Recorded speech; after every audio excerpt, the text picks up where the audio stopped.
Hello everyone, आज की इस वीडियो में हम सेक्शन 50 को देखेंगे।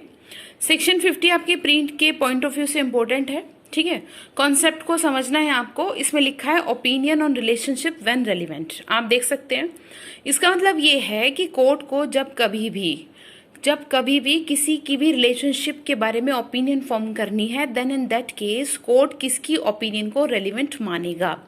इसको पढ़ने से पहले मैं बता देती हूँ, इसमें 3 लोगों के ओपिनियन को रेलिवेंट माना है। एक तो सबसे पहली बात, जिस किसी व्यक्ति के जो भी रिलेशनशिप क्या है डिस्प्यूट में है, ठीक है, उसके कंडक्ट को अगर कोई ने देखा हो, उसके आचरण से कोई बता सके इस बात को, ठीक है ना, conduct as to the existence of such relationship. And दूसरा है फैमिली का कोई मेंबर हो और स्पेशल मीन्स ऑफ नॉलेज, और कोई आउटसाइडर भी हो सकता है, ठीक है ना। तो अब पढ़ लेते हैं सेक्शन में क्या लिखा है। सेक्शन में लिखा है when the court has to form an opinion as to the relationship of one person to another. ठीक है, अगर हिंदी में देखना चाहते हैं तो हिंदी में भी लिखा है, जबकि न्यायालय को एक व्यक्ति की किसी अन्य के साथ नातेदारी के बारे में राय बनानी हो, ठीक है, तब ऐसी नातेदारी के अस्तित्व के बारे में ऐसे किसी व्यक्ति के आचरण द्वारा अभिव्यक्त राय, ठीक है, आचरण द्वारा अभिव्यक्त राय बनानी है। अभिव्यक्त राय जिसके पास कुटुंब के सदस्य के रूप में या अन्यथा उस विषय के संबंध में कोई विशेष नॉलेज हो।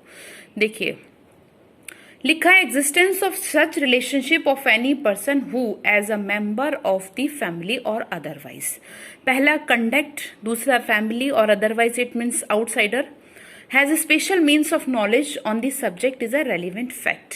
अब आप मेरी बात को बहुत ध्यान से समझेंगे, इसका मतलब क्या है, यहाँ से कैसे केस आपका मतलब बना, कैसे डिस्प्यूट में आई कोई रिलेशनशिप। जैसे कि फादर ये कहे कि जी ये मेरा बेटा नहीं, और सन ये कहे जी ये मेरा बाप नहीं।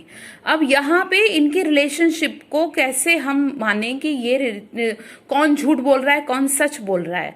अब इनकी रिलेशनशिप से जो ओपिनियन फॉर्म करनी है, तो उसके लिए कोर्ट क्या करेगा, उन लोगों को लाएगा कि जो इन दोनों लोगों को जानते होंगे, ठीक है, या जिसने इन दोनों लोगों के कंडक्ट से पता लगाया हो या देखा हो, यानी कि कंडक्ट से भी पता हो, देखा भी हो और सुना भी हो, तो उसके बेस पर वो अपनी ओपिनियन दे रहा है। ठीक है, इसको ऐसे समझ सकते हैं, हस्बैंड वाइफ के रिलेशन से उनके कंडक्ट से पता चलता है कि हाँ वो क्या है, हस्बैंड वाइफ हैं।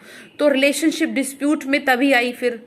तो जो भी कोई वो दे रहा है ओपिनियन, तो उसने ऐसा नहीं है जी हाँ कभी सड़क से आते जाते देख लिया तो ही पता हो, इसका मतलब ये नहीं है, ठीक है ना।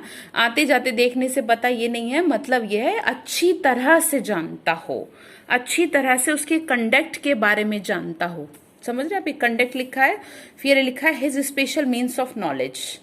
तो कहने का मतलब यही है जो मैंने आपको बोला, अच्छी तरह से वो क्या करता हो, उसके बारे में जानता हो, स्पेशल नॉलेज रखता हो कि जी हाँ ये तो वही है, मैं तो इसे बहुत अच्छे से जानता हूँ।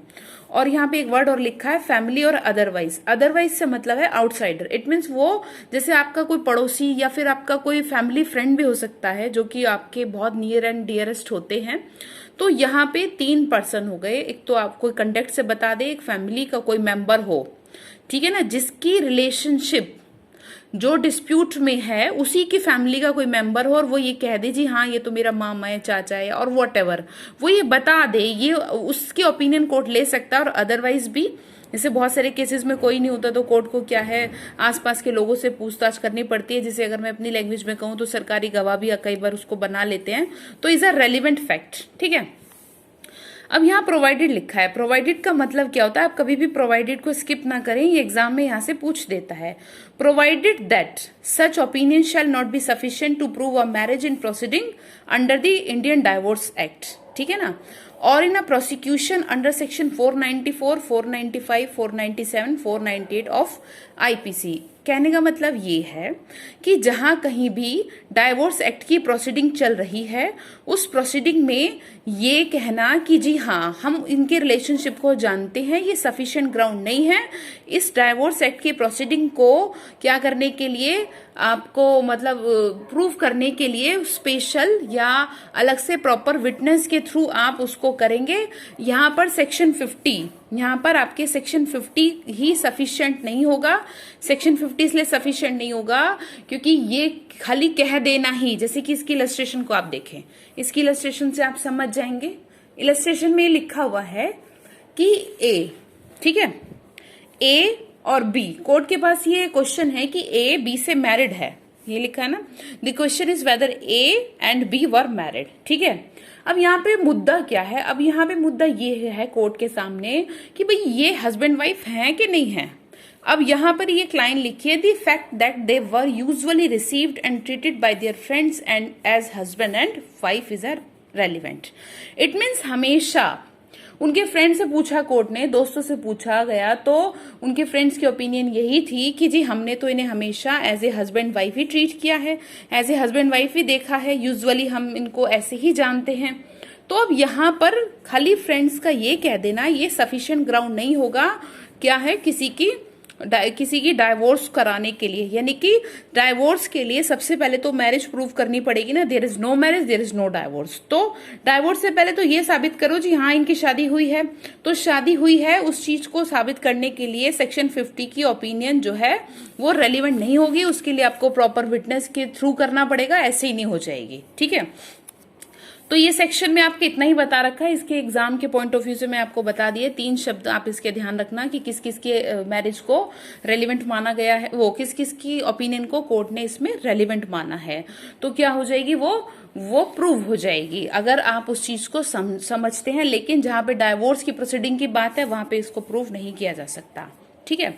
सेक्शन 51 को देख लेते हैं, grounds of opinion when relevant. It means अब बात ये है, अभी तक तो हम बात ये कर रहे थे कि किस किस की ओपिनियन जो है रेलिवेंट होगी।